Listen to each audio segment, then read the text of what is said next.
Hi everybody, welcome to this Wall Street News. The S&P Global reported on Monday that the U.S. Services Purchasing Managers Index fell from 55.3 in June to 55 in July. But a reading above 50 indicates an overall expansion compared to the previous month. Sahm, the former Fed economist and the creator of the Sahm rule, said on Wednesday, quote, "The U.S. economy is not in a recession," end quote. According to the U.S. Department of Labor, the number of Americans who claim unemployment benefits fell from 250,000 to 233,000 in the week ending August 3rd. 10-year Treasury yield rises to 3.93% as less than expected initial jobless claims allay fears over possible recession. U.S. stocks jumped on Thursday. S&P 500 rose 2.3% as recession fears eased. According to the S&P Global, U.S. Services Purchasing Managers Index fell from 55.3 in June to 55 in July, but a reading above 50 indicates an overall expansion compared to the previous month.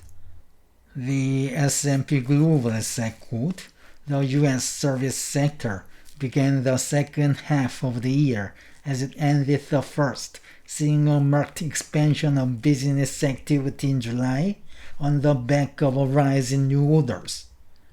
Growth of new business also encouraged firms to take on extra staff as did positive expectations for the future."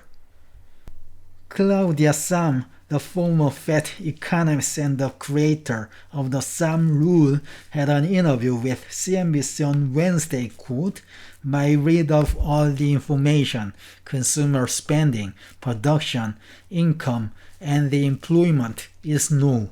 The U.S. economy is not in a recession." She added, quote, "We need to see the labor market stabilize. We need to see growth level out. The weakening is a real problem."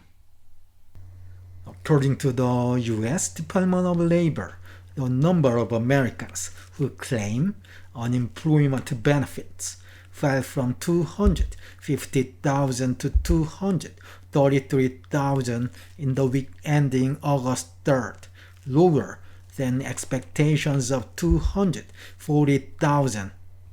However, the number of Americans receiving benefits after an initial week of aid increased from 1,869,000 to 1,875,000 in the week ending July 27th.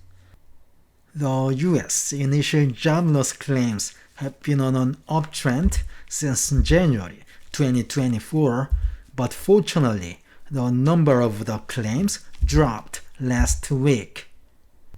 However, bad news for the labor market is that the number of the continuing jobless claims has been rising steadily since April 2024.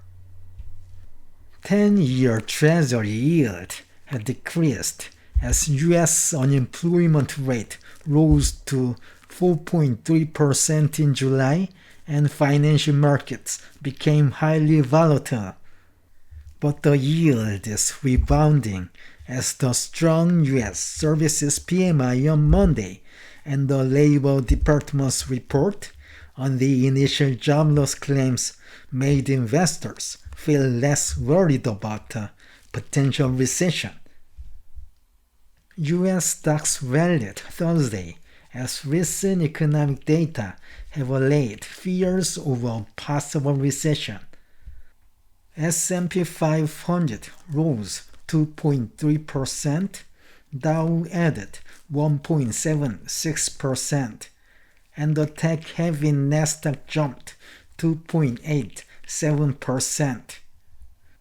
This is the end of today's news. Thank you for watching. Have a great weekend.